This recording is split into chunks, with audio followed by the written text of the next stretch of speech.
To Staff Works Explained. If you're here for the first time, please consider subscribing to this channel. Also hit the notification bell so that whenever you upload a new video, you are notified. In today's video, we'll be talking about Addis Ababa makeover.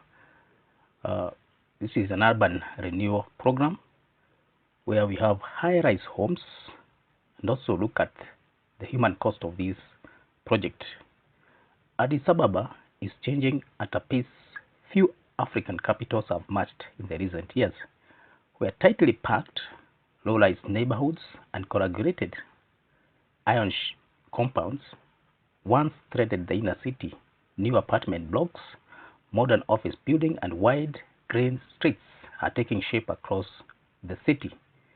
The city administration calls it modernization. Critics call it demolition and displacement. Here, we trace the project's origin, how it has been carried out, who pays for it, what it has achieved, and the very real social and human rights problem that has accompanied the transformation. We compare it, where useful, with Kenya's approach to slum upgrading and point to practical lessons both countries might find useful. How did it begin? The genesis and the stated justification. Ethiopia's modern urban renewal traces back more than a decade, but it accelerated markedly under recent city and federal leadership, framed as a response to two basic challenges. One, chronic housing deficit, and inner city landscape, judged incompatible with the modern capital. The government rolled out large housing programs, a corridor renewal scheme designed to clear dense, dilapidated housing and replace it with high-density, serviced apartment blocks and upgraded transport corridors. Officials argue the move addresses an urgent housing shortage to improve sanitation and utilities, as well as upgrades the city's economic competitiveness as host to continental institutions and international investment. Public information and official programs descriptions describe hundreds of thousands of condominiums units delivered nationally under the integrated housing development or delivery programs. Roughly half of that output is concentrated in the city of Addis Ababa. How has it been carried out in terms of corridors, condominiums, and makeover approach? Implementation has two feasible strands. First, a housing delivery program. They build and sell condominiums that offer subsidized units to low and middle income households that are now ubiquitous part of this Addis Ababa skyline. Official and development partner reporting places the total number of formal condominiums units built nationally in low hundreds of thousands. The commonly cited figure is about 208,000 units between 2005 and 2020s, many concentrated in Addis Ababa. These apartments include piped water, sewer connection, and durable finishes that many older neighborhoods lacked. Second, we have the Corridor Development Project, CDP, a city-led modernization program to widen and upgrade key routes, build commercial precincts, public spaces, and new housing blocks such as Kazanchis, parts of Lideta, and Arada, among areas frequently mentioned. These are among the areas which have been frequently mentioned. Some projects involve public-private partnership, where private developers construct mixed-use blocks and some proportion of unit space are allocated to public housing or government use. Other projects are directly executed by the city and financed from municipal and federal sources. The city presents the corridor works as an integrated urban planning, roads, utilities, public service, and housing delivered all together. Let's now move to financing. How the works are being paid for. Financing is mixed. The Addis Ababa housing program has been financed through a combination of private investment, city and federal budgets, internally generated municipal revenues, and developer financing, where PPP models are being used. Some projects rely on cross-subsidy models, Private development of commercial real estate helps finance social housing components and other components. International partners, technical agencies, and development finance occasionally co-finance studies or support infrastructure components, but a great deal of capital has come from domestic public allocation and government-linked finance. Reporting of a major Addis Ababa program reference allocation running into tens of billions of birr in allocated capital for demolitions, relocation, and new construction, a scale that makes urban renewal a major fiscal commitment for the city. What has it achieved? Success that can be measured. There are tangible improvements where new condominiums and the service blocks have been completed. Residents gain piped water, proper sanitation, stronger structural quality, and formal land tenure records. New corridors reduce traffic bottlenecks in some sectors and create modern office and hotel space that cities use to attract investment. The scale of housing production, again, some 200,000 formal units nationally, is a serious supply response where many analysts were calling for mass action on affordable housing. For many observers, this new skyline signals a city taking its role as an international or continental capital seriously. What are the costs and failures? What has gone wrong? This is where the story darkens. Independent human rights investigation and reporting show that the corridor and clearance approach produced significant forced evictions, inadequate consultation, and social dislocation. One is forced eviction. Amnesty International and other monitors documented feasible clearance associated with the corridor development project in 2024 and 2025, including large-scale removal of informal structures in parts of Addis Ababa and other cities, sometimes with little or no effective remedy, insufficient notice, as well as inadequate compensation. Amnesty International called for pause on this program pending full human rights impact assessment and remedies for those evicted. Satellite imageries and field interviews corroborated large-scale structural clearing in several sub-cities. Then we have displacement and affordability. Many inner-city residents who lost homes ended up relocated to peripheral areas or left in limbo. The new units, which were formerly low cost relative to high-end real estate, are frequently unaffordable for the poorest households or allocated through administrative systems that exclude some original residents. So the social benefits is uneven.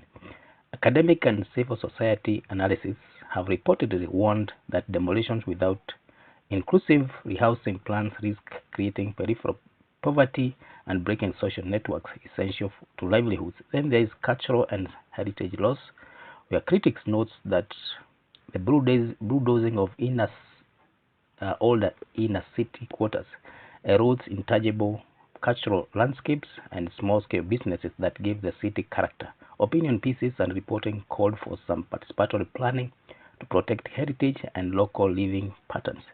Let's now compare these with Addis Ababa versus Nairobi approach to slum upgrading.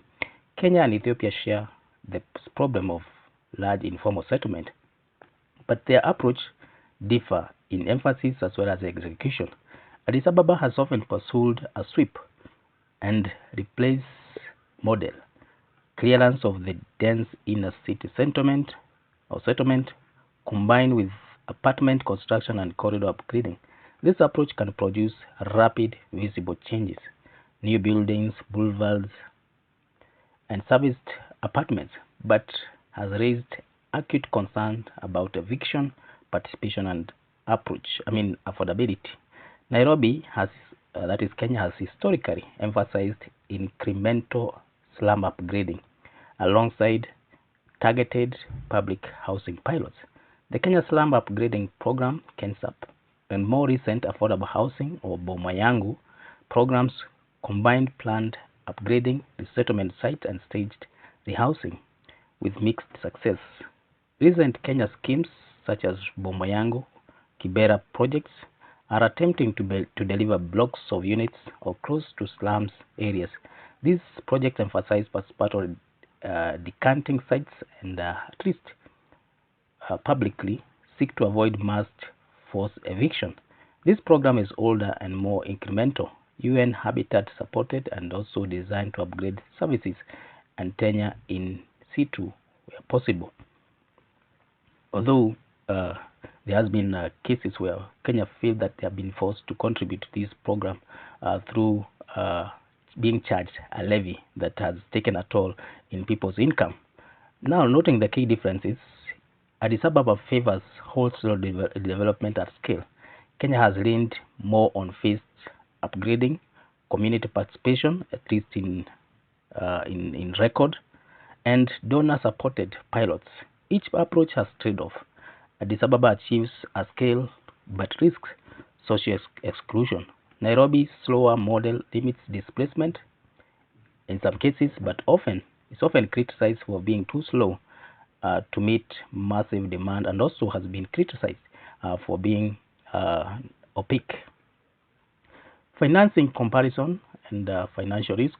Kenya Affordable Housing Program mixes government facilitation, direct building through state entities, private developer involvement, and mortgage subsidy arrangement for buyers, and also contribution of citizens through a tax which is called housing levy, which has been unpopular in the country.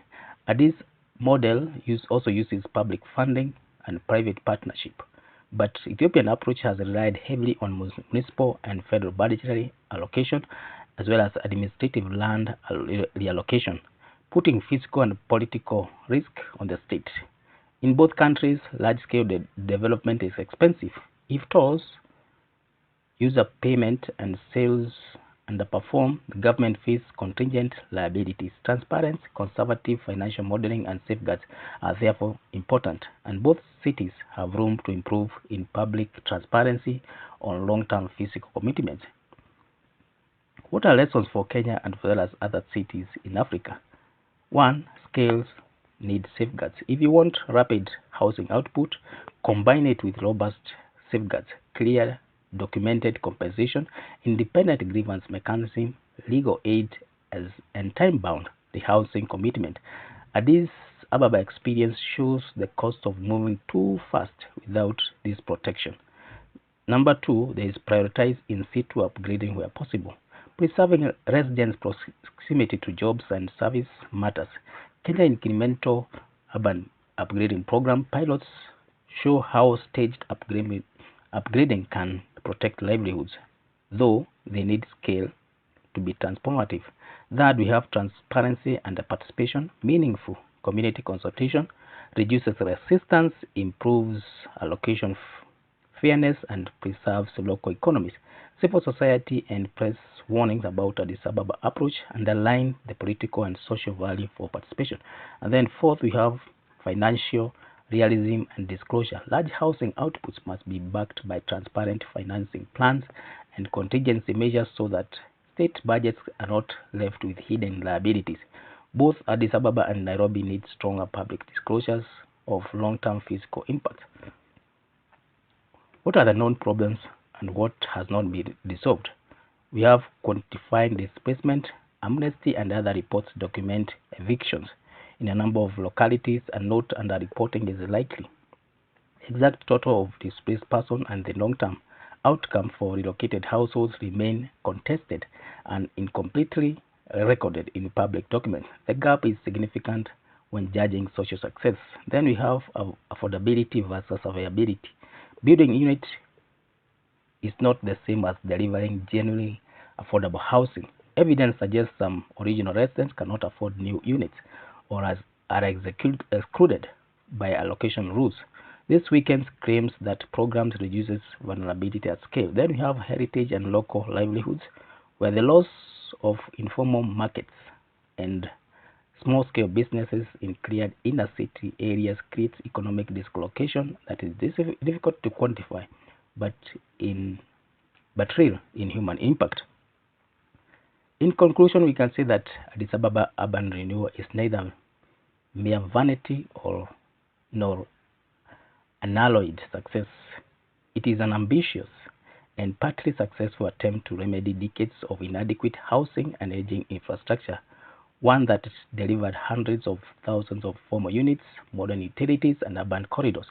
But its rapid top-down implementation has produced serious social costs: forced evictions, contested compensation, loss of livelihoods, and questions about affordability. Nairobi's slower, more participatory upgrading models offers lessons in protecting residents' livelihoods, even if it struggles to match Addis Ababa scale. The policy trade-off is stark: move fast and risk social fracture, or move incrementally and risk insufficient scale. The real test for both capitals is whether urban renewal ultimately improves the lives of the poorest residents, not just the skyline. For that to happen, Addis Ababa and Nairobi must pair construction with clear compensation, enforceable housing guarantee, transparent financing, and genuine local participation. Only then will modernization mean a better life for the city's most vulnerable population, not just a prettier capital for visitors. So thank you for reaching this far. If this is your first time here, please subscribe to this channel.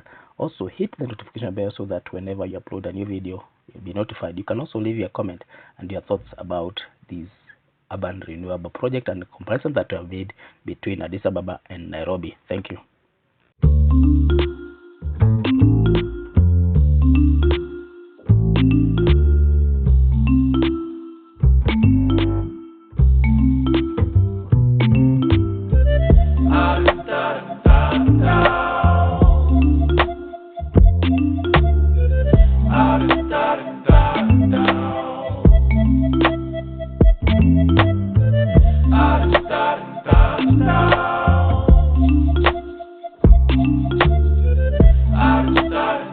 Da